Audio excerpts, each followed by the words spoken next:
we have your photo here. Okay. So that's great. Okay, so now let me pull up the list of questions. How are things going out there? We're having a good time. Hi, William. It's Oscar. Okay, so folks, we start the interview. Do you hear pretty well from there, or yeah, it's okay. Anyway, so let me start the first question. What is the difference between architecture, design, and programming? Yeah, so this connects to the that phrase, right? Don't design your programs, program your designs.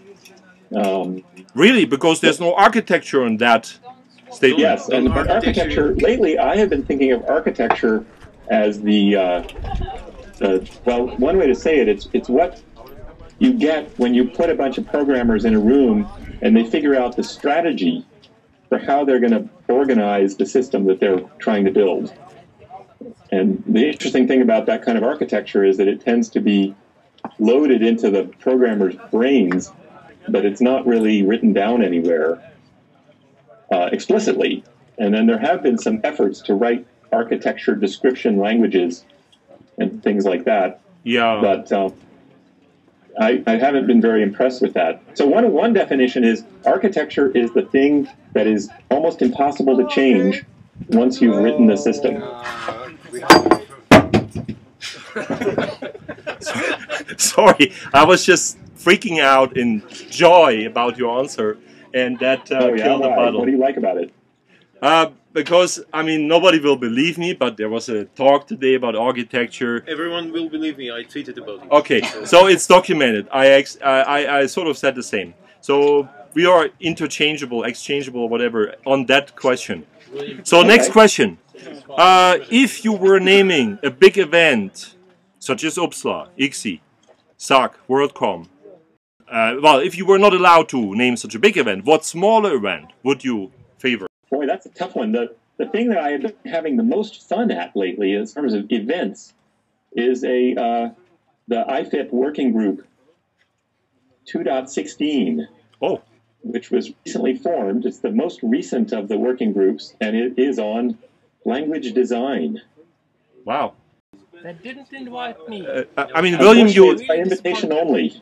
William, you sort of embarrassed us right now. It's related to the fact that the most fun is when I go and visit some person and have a private, group discussion.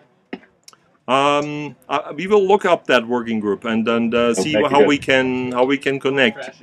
Yeah. Anyway, so next question: what sort of sustainability problems, if any, come to your mind with IFIP Working Group 2.16 and other meetings? Oh wow! I guess my hunch here is that all groups, in the end, lose their initial charter, and instead their purpose becomes to continue themselves. I mean, they also spend some dollars on fuel, right? Yeah, I guess I was thinking about it a little differently. I mean, but yeah. So if you're thinking of the kind of green aspect, I mean, we don't have a good way to do distributed meetings. Yes, and I think we're going to need to. Yes. You should look up what percentage of fuel, well, the world fuel consumption is spent by the airline industry. What do you guys think that is? What percentage of the world gasoline oil? So I hear 10% around here. Less than 1. 62. Less than 1. Well, okay, so I don't remember the exact number, but I think it's less than 10. Yeah. But that's still huge, even if it's 8% of the entire consumption of fuel, essentially of oil. That would be crazy. So what's going to happen? Let's say the price of fuel goes up by 2 or 3 times, and it costs $5,000 to fly to Europe. Then I'm not going to be doing that. Yes. And then we'll finally be forced to figure out how to do distributed online conferences. Okay. So, question. Can you please form 2 triples of the form favorite software technology times when this was true, the year, times. Why did you think that way? Wow, favorite software technology. Wow, that's different from programming language. Yes, well, I mean, if you have an ecosystem in mind with some language in the middle, that's also okay. Okay, so my favorite software technology is the lambda calculus, and I learned about it in 1978 when I was 15 by reading Church's original book. You are misusing the question. And so I'm serious. That's the answer. Oh, it's okay.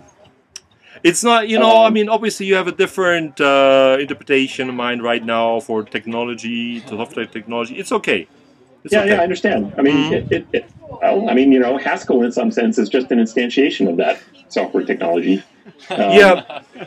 Well, if but I were to pick something else, God, what would it be?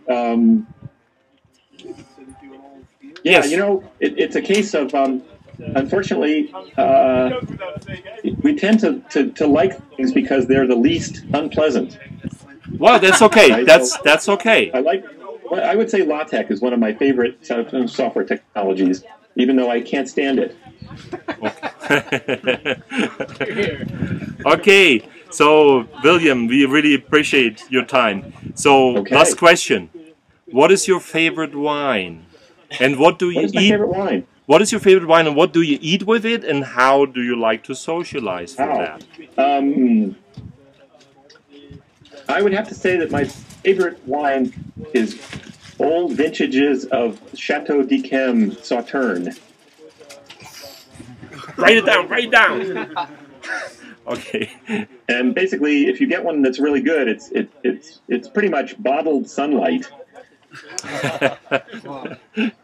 Okay. And you eat it with, you know, maybe a little something dessert.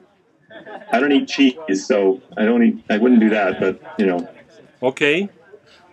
And you do this outside then, I guess, or inside? Yeah, well, anywhere. Doesn't matter. Okay. Okay, William, thank you very much. I mean, we could just continue this forever. This would be very, very pleasant.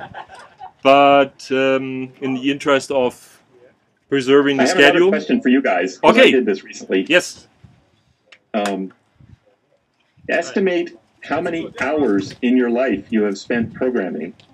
I recently realized that I've been programming for 35 years. And probably have programmed on the average, you know, except for a few years, I've programmed, you know, almost every day.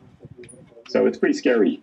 So you in your case, you think of like 10 years total? Well, I mean hours. If you really count it as hours, I estimated something like 50 or 60,000 hours. Mm-hmm. Anyway, it's an interesting thing, and especially if you're a professor, it's hard to be honest about that because most professors don't program. Yeah, that's true. So you can answer your question by relating to hours of administration, teaching, Yes. or whatever. Yeah. And so in my case, I spent many years, you know, being a software developer. So in those cases, I programmed, you know, 10 hours a day, every day. Do you count coding LaTeX as programming? No. That's a good question. I mean, I was about to say yes, but then I decided no. Okay, William, thanks a lot. All right, cool. It's really great to have you here. Thank you very much. Okay. Thank you. Talk to you soon. Bye-bye. Bye.